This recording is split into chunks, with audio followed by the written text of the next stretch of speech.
শংকৰদেৱ গুৰুজনাৰ নামত যেনেধৰণে শংকৰদেৱ কলাক্ষেত্ৰ আছে, ঠিক তেনেধৰণেই উজনি অসমৰ সমাৰখণ্ডত বসবাস কৰা এই মায়ামৰা সমাজৰ যি ধৰ্মগুৰু অনিৰুদ্ধদেৱৰ নামত অসম চৰকাৰে যি অনিৰুদ্ধদেৱ কলাক্ষেত্ৰ নামেৰে এক প্ৰকল্প প্ৰতিষ্ঠা কৰিবৰ বাবে চেষ্টা কৰিছে, তাক আমি সদৌ অসম মটক যুৱ ছাত্ৰ সন্মিলনৰ তৰফৰ পৰা আদৰণি জনাইছিলোঁ।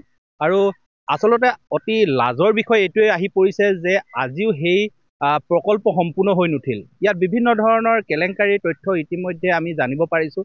বিভিন্ন ধৰণৰ কথা বতৰাসমূহ আমি শুনিবলৈ পাইছোঁ যে 18 কোটি টকা যি প্ৰকল্প, এই প্ৰকল্পটো 2007 চনতে 1 কোটি টকা আৰু 2018 চনত 1 কোটি টকা এই প্ৰকল্পটোৰ নিৰ্মাণৰ বাবে আগবঢ়াইছে। ইয়াত দুৰ্নীতি হৈছে বুলি ইতিমধ্যে জানিব পাৰিছোঁ। আৰু এটা কথা আমি জানিব পাৰিছোঁ যে অসমৰ যি অসম সাংস্কৃতিক সঞ্চালকালয় আছে, সেই সঞ্চালকালয়ৰ অধ্যক্ষৰ দ্বাৰা যি তদন্ত হৈছিল, এই তদন্ত কমিটিৰ প্ৰতিবেদনত ইতিমধ্যে কিছুমান নাম উল্লেখ হৈছে, কিছুমান বিষয়াৰ নাম উল্লেখ হৈছে, দুৰ্নীতি লিপ্ত হোৱাৰ কথা ইতিমধ্যে আমি জানিব পাৰিছোঁ। গতিকে এই কথাত অতি লজ্জাজনক বিষয় যে গুৰুজনাৰ আদৰ্শক বিশ্ব দৰবাৰত প্ৰতিষ্ঠা কৰিবলৈ যি চেষ্টা কৰা হৈছিল, এই চেষ্টা কৰাৰ ক্ষেত্ৰত যিসকল ব্যক্তি জড়িত হৈ আছে, এই ব্যক্তিসকলক যাতে প্ৰশাসনে উচিত ব্যৱস্থা গ্ৰহণ কৰে বা অসম চৰকাৰে শাস্তিমূলক ব্যৱস্থা গ্ৰহণ কৰে, তাক আমি আদৰণি জনাইছোঁ, অনুৰোধ জনাইছোঁ। ইয়াৰ লগতে আমি এটা কথা আমি জনাই দিব বিচাৰিছোঁ যে শংকৰদেৱ গুৰুজনাৰ নামত যেনেদৰে শংকৰদেৱ কলাক্ষেত্ৰ আজি বিশ্বৰ দৰবাৰত প্ৰতিষ্ঠা হ'ল, সেই গুৰুজনাৰ আদৰ্শক যি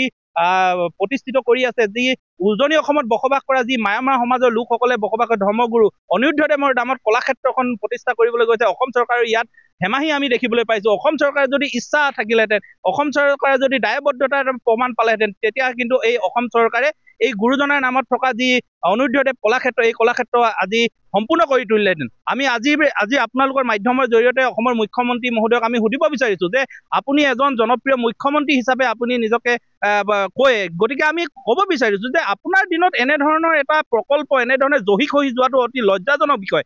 ইয়াত গ্ৰিল নাই, ইয়াত কোনো ধৰণৰ টিংপাত নাই। এটা বতাহে উৰুৱাই নিয়াৰ কথা কোৱাৰ লগে লগেই যে গ্ৰিলসমূহ ইয়াৰ পৰা নাইকিয়া হৈ গ'ল। ইয়াত কিমান নিম্ন মানদণ্ডৰ টিংখন বতাহে উৰুৱাই নিব নিয়াটো সম্ভৱ, কিন্তু গ্ৰিল আৰু লোহাৰৰ সম্পূৰ্ণ ষ্ট্ৰাকচাৰটো উৰুৱাই নিয়াটো কিন্তু কিমান উন্নত মানদণ্ডৰ কাম হৈছে, ইয়াতে স্পষ্ট আকাৰে প্ৰমাণ পাইছে।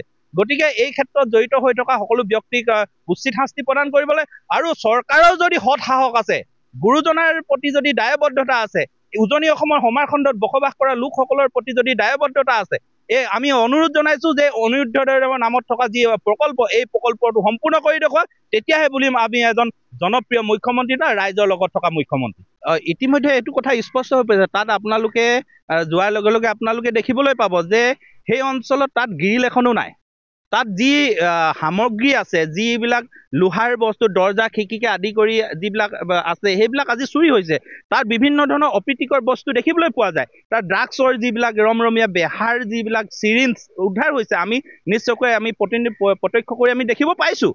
আৰু তাৰ লগতে আমি আৰু এটা কথা ক'ব বিচাৰিছোঁ, তাৰ অনৈতিক কাৰ্য হৈছে। তাত বিভিন্ন ধৰণৰ অপ্ৰীতিকৰ বস্তু আমি উদ্ধাৰ কৰিছোঁ। গতিকে আমি প্ৰশাসনকো আহ্বান জনাইছোঁ যে প্ৰশাসনে এই বিষয়টোৰ ওপৰত তিনিচুকীয়াৰ জিলা উপায়ুক্ত কাৰ্যালয়ৰ পৰা 1.5 কিলোমিটাৰ নিলগত থকা এই অনিৰুদ্ধদেৱ কলাক্ষেত্ৰখনৰ সংৰক্ষণ আৰু সৌন্দৰ্যবৰ্ধন কৰাৰ ক্ষেত্ৰত তিনিচুকীয়া জিলা প্ৰশাসনৰ দায়বদ্ধতা আছে।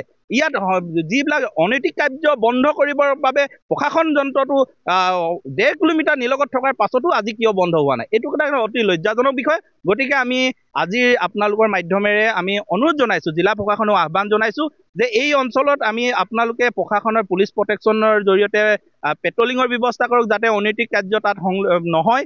আৰু ইয়াত যিবিলাক টিঙৰ পৰা যিবিলাক চুৰি হৈছে, চুৰি এটা তদন্ত কৰক। তাৰোপৰি যিবিলাক বস্তু এতিয়াও আছে তাত, সেই থকা বস্তুখিনি উদ্ধাৰৰ ব্যৱস্থা গ্ৰহণ কৰক। যিকোনো খবৰৰ বাবে যোগাযোগ কৰক 7099017330 লগতে 7099017110 নম্বৰত।